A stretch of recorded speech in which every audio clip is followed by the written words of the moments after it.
जय माता की दोस्तों, मेरा नाम है अंजलि और एक बार फिर मैं आप सबका स्वागत करती हूँ अपने YouTube channel Anjali 11 life and remedy पे। अगर आप इस चैनल पर पहली बार आए हैं तो चैनल को सब्सक्राइब करिए और अगर आपको ये वीडियो पसंद आती है तो वीडियो पर कमेंट करिए और लाइक करिए। आज मैं आपके लिए लाई हूँ हस्त विद्या से जुड़ी हुई कि आप खुद अपने हाथों की रेखाओं को देख के कैसे पता लगा सकते हैं कि आपकी विवाह किस आयु में होगा या किस एज में आपका विवाह होगा। ये आप खुद अपने हाथों की रेखाओं को देख के पता लगा सकते हैं, ठीक है। लेकिन आप अपने हाथों की रेखाओं को देख के पता लगाएं, उससे पहले आपको हाथों की रेखाओं का बेसिक ज्ञान होना ज़रूरी है। अगर आप स्वयं अपना हाथ देखना चाहते हैं या किसी का भी देखना चाहते हैं तो उसके लिए आपको बेसिक रेखाओं का ज्ञान होना ज़रूरी है। उसके लिए मैंने आपकी हेल्प के लिए ये बनाया है, चार्ट बनाया है एक। इससे आपको हाथों की रेखाओं को समझने में आसानी होगी। ये आपका हाथ है, तो आपके अंगूठे के जस्ट बराबर से जो ये रेखा जाती है इसको हम जीवन रेखा कहते हैं। और आपके जीवन रेखा के बराबर से एक सीधी लाइन जारी होगी, उसको हम माइंड की रेखा कहते हैं, मस्तिष्क रेखा, ठीक है। वो आपके दिमाग से जुड़ी हुई रेखा होती है। और आपकी छोटी उंगली के नीचे इस दिमाग की रेखा मस्तिष्क रेखा के बीच में से एक और रेखा जारी होती है, उसको हम हृदय रेखा कहते हैं। वो आपके हार्ट की रेखा होती है, ठीक है। और आपकी प्रत्येक आपकी जितनी भी उंगली होती है, फिंगर्स होती हैं, उनके नीचे के जो भाग होते हैं, सबसे छोटी उंगली के बराबर के भाग को हम बुध कहते हैं। उसके बराबर के फिंगर के नीचे के भाग को सूर्य कहते हैं। उसके बराबर के उसको शनि का भाग होता है, ये गुरु का भाग होता है। और ये जो आपके अंगूठे के नीचे के जितना हिस्सा होता है ये शुक्र का भाग होता है, ठीक है। और जहाँ पे आपका हाथ की रेखाएं फिनिश होती हैं उसको हम मणिबंध कहते हैं।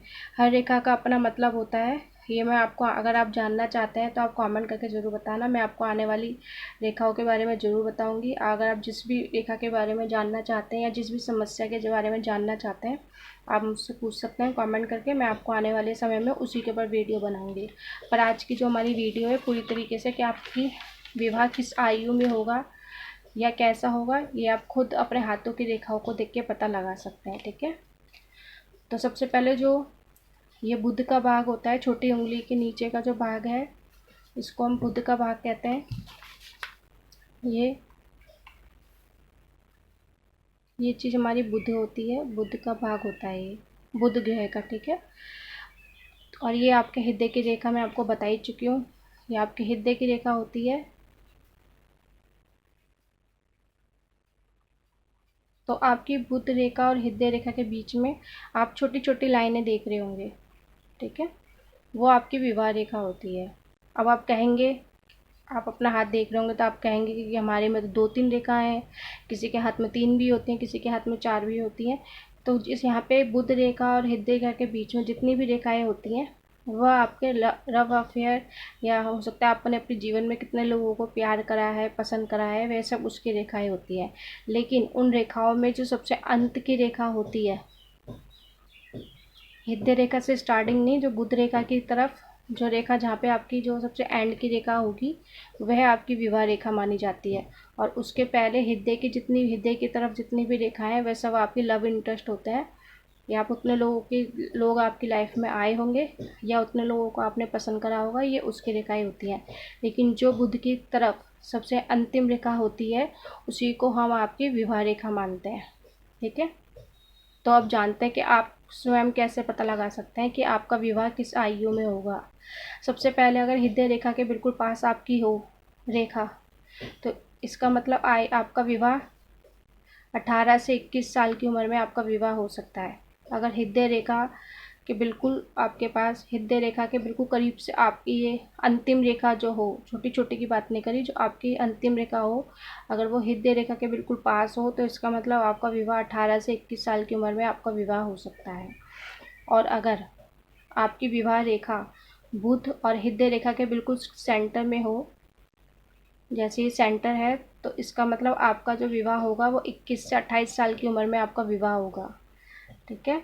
और अगर आपका ये अंतिम जो विवाह रेखा है अगर वो केंद्र से थोड़ा सा ऊपर हो तो इसका मतलब आपका विवाह 28 से 35 साल के बीच में आपका विवाह होगा। और अगर आपकी रेखा बिल्कुल बुध ग्रह के पास हो तो इसका मतलब आपका विवाह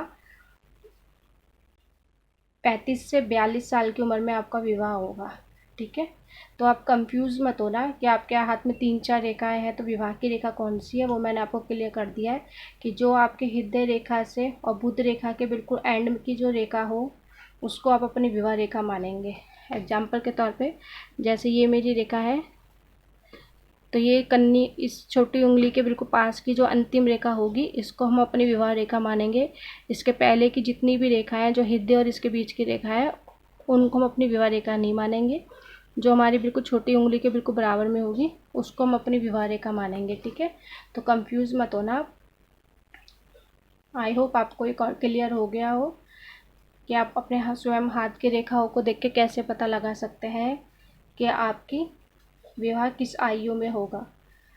और उससे पहले जितने भी आपके होंगे वो सब आपके लव इंटरेस्ट होंगे, तो कंफ्यूज मत होना। और बाकी हर रेखा का अपना एक मतलब होता है। जैसे विवाह रेखा की भी अपनी एक बात होती है कि ये तो मैंने आपको बता दिया कि किस आयु में आपका विवाह होगा, ये आप अपने खुद के हाथों की रेखाओं को देख के पता लगा सकते हैं। लेकिन आपका विवाह कैसा होगा ये आप अपने हाथों की रेखाओं को देख के कैसे पता लगाएं, तो इसके लिए आपको मेरी नेक्स्ट वीडियो का इंतज़ार करना पड़ेगा, क्योंकि एक ही वीडियो में मैं आपको सब कुछ क्लियर नहीं कर सकती हूँ। तो अगर आप जानना चाहते हैं कि आप अपनी विवाह रेखाओं को देख के कैसे पता लगाएं कि आपका विवाह कैसा रहेगा या आपके जीवन साथी कैसा होगा, तो उसके लिए आपको मेरी आने वाली वीडियो देखनी पड़ेगी। उसके लिए आप मेरे चैनल को सब्सक्राइब करिए और आपको मैं पॉइंट टू पॉइंट क्लियर करूँगी कि आप कैसे अपनी खुद के हाथों की रेखा को देख के पता लगा सकते हैं कि आपका जीवन साथी कैसा होगा या आपकी मैरिज लाइफ कैसी रहेगी। ये मैं आपको आने वाली वीडियो में क्लियर करूँगी, तो उसके लिए चैनल को सब्सक्राइब ज़रूर करना। और अगर आप कुछ किसी रेखा के बारे में जानना चाहते हैं या आपके जीवन की किसी समस्या के बारे में जानना चाहते हैं तो उसके लिए आप कमेंट करके ज़रूर बताना। मैं आने वाले समय में आपके बताए हुए टॉपिक पे वीडियो बनाऊंगी। तो आई होप आपको ये आज का कॉन्सेप्ट कि आपका विवाह किस आयु में होगा क्लियर हो गया होगा। तो इसी के साथ मैं आज की वीडियो को ख़त्म करती हूँ। आई होप आपको पसंद आई हो। जय माता की।